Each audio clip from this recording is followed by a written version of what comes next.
رات کا وقت تھا، شہر کی سڑکوں پر سناٹا چھایا ہوا تھا۔ قہر نے فضا کو اپنی آغوش میں لے رکھا تھا اور ہر چیز دھندلی سی دکھائی دے رہی تھی۔ پولیس کی گاڑی تیزی سے ایک پرانے بنگلے کی طرف بڑھ رہی تھی، جس کے متعلق اطلاع ملی تھی کہ وہاں ایک خونی واردات ہوئی ہے۔ انسپکٹر ریحان خان، جو شہر کے بہترین تفتیش کاروں میں سے ایک مانے جاتے تھے، اپنی نظریں ونڈ اسکرین پر گاڑے بیٹھے تھے۔ جب گاڑی بنگلے کے دروازے پر رکی تو ایک عجیب سا خوفناک سکوت فضا میں محسوس ہوا۔ وہ نیچے اترے، دروازہ دھکیلا اور اندر داخل ہوئے۔ سامنے ایک بوڑھی عورت کی لاش پڑی تھی۔ چہرے پر دہشت کی لکیر تھی، جیسے موت سے پہلے اس نے کوئی ایسا منظر دیکھا ہو جو بیان سے باہر تھا۔ لاش کے قریب ایک ٹوٹی ہوئی شیشے کی تصویر پڑی تھی، جس میں کسی مرد کے دھندلے خدو خال دکھائی دے رہے تھے۔ کمرے میں خون کے چھینٹے دیواروں پر ایسے بکھرے تھے جیسے کسی نے اندھیرے میں اندھا دھند حملہ کیا ہو۔ ریحان نے ارد گرد نظر دوڑائی۔ کوئی دروازہ زبردستی نہیں کھولا گیا تھا، کھڑکیاں اندر سے بند تھیں۔ یہ اندر کا ہی کوئی بندہ ہے، اس نے زیر لب کہا۔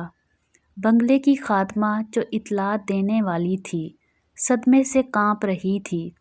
اس نے بتایا کہ بی بی صاحبہ یعنی زینت بیگم رات کے وقت اکیلی رہتی تھی۔ ان کے بیٹے اور بہو کچھ سال پہلے ایک حادثے میں مر گئے تھے۔ اب صرف ایک نوکر، ایک مالی اور وہی خادمہ وہاں رہتے تھے۔ ریحان نے سب کو الگ الگ کمرے میں بٹھا کر پوچھ گچھ شروع کی۔ نوکر رازق کے چہرے پر پسینے کی باریک تہ تھی۔ وہ نظریں چراتے ہوئے کہہ رہا تھا، میں باورچی خانے میں تھا صاحب، کچھ سنا نہیں۔ مالی نے کہا، میں باغ میں تھا، بارش ہو رہی تھی، کچھ پتہ نہیں چلا۔ خادمہ، جس کا نام شکیلہ تھا، ہر سوال پر رونا شروع کر دیتی۔ بی بی نے شام کو کہا تھا کہ کوئی مہمان آنے والا ہے، مگر میں نے کسی کو آتے نہیں دیکھا۔ ریحان نے لاش کے پاس پڑی چیزوں کا معائنہ کیا۔ ایک چھوٹا سا نوٹ بک جس میں صرف ایک جملہ لکھا تھا، جو سچ جاننا چاہتا ہے وہ آئینے میں دیکھے۔ انسپکٹر نے وہ نوٹ بک اپنے پاس رکھ لی۔ اگلے دن پوسٹ مارٹم رپورٹ آئی۔ زینت بیگم کو کسی تیز دھار چیز سے گلے پر وار کیا گیا تھا، مگر حیرت انگیز بات یہ تھی کہ حملے کے وقت کمرہ اندر سے بند تھا، کوئی دروازہ یا کھڑکی نہیں کھلی تھی، گویا قاتل اندر سے غائب ہو گیا ہو۔ ریحان نے جگہ جگہ چھپے کیمروں کا معائنہ کیا، مگر تمام فوٹیج دھندلی تھی، جیسے کسی نے جان بوجھ کر ویڈیو میں خلل ڈالا ہو۔ رات کو وہ خود اسی کمرے میں بیٹھا جہاں قتل ہوا تھا۔ اس نے چراغ جلایا، ارد گرد کی خاموشی میں گونجتے سائے محسوس کیے۔ اچانک شیشے میں اپنی پرچھائی کو دیکھا تو لگا جیسے پیچھے کوئی کھڑا ہے۔ وہ فوراً مڑا، مگر وہاں کوئی نہ تھا۔ اس نے آئینے کے پیچھے کا حصہ کھولا، وہاں ایک چھوٹا سا خفیہ راستہ تھا۔ اس کے اندر ایک تنگ سرنگ بنی ہوئی تھی جو بنگلے کے پچھلے حصے تک جاتی تھی۔ اندر مٹی اڑ رہی تھی، دیواروں پر پرانی تصویریں لگی تھیں جن میں زینت بیگم، ان کے شوہر اور ایک نامعلوم نوجوان تھا۔ تصویر کے نیچے لکھا تھا احمد۔ ریحان کے ذہن میں ایک سوال اٹھا، یہ احمد کون ہے؟ اگلے دن پرانے ریکارڈ کھنگالے پر پتہ چلا کہ زینت بیگم کا ایک چھوٹا بیٹا بھی تھا احمد، جو بچپن میں لاپتہ ہو گیا تھا۔ پولیس نے اس وقت سمجھا تھا کہ وہ مر گیا، مگر کیا وہ واقعی مر گیا تھا یا وہ واپس آیا؟ جب ریحان نے رازق اور مالی سے دوبارہ پوچھا تو دونوں کے چہرے زرد پڑ گئے۔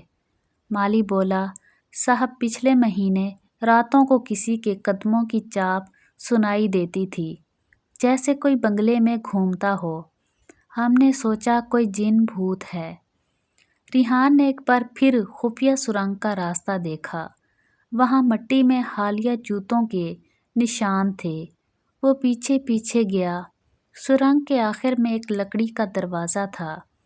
جیسے ہی اس نے کھولا، ایک زوردار چھونکا آیا اور سامنے ایک نوجوان بیٹھا تھا، چہرہ کالے کپڑے سے ڈھانپا ہوا۔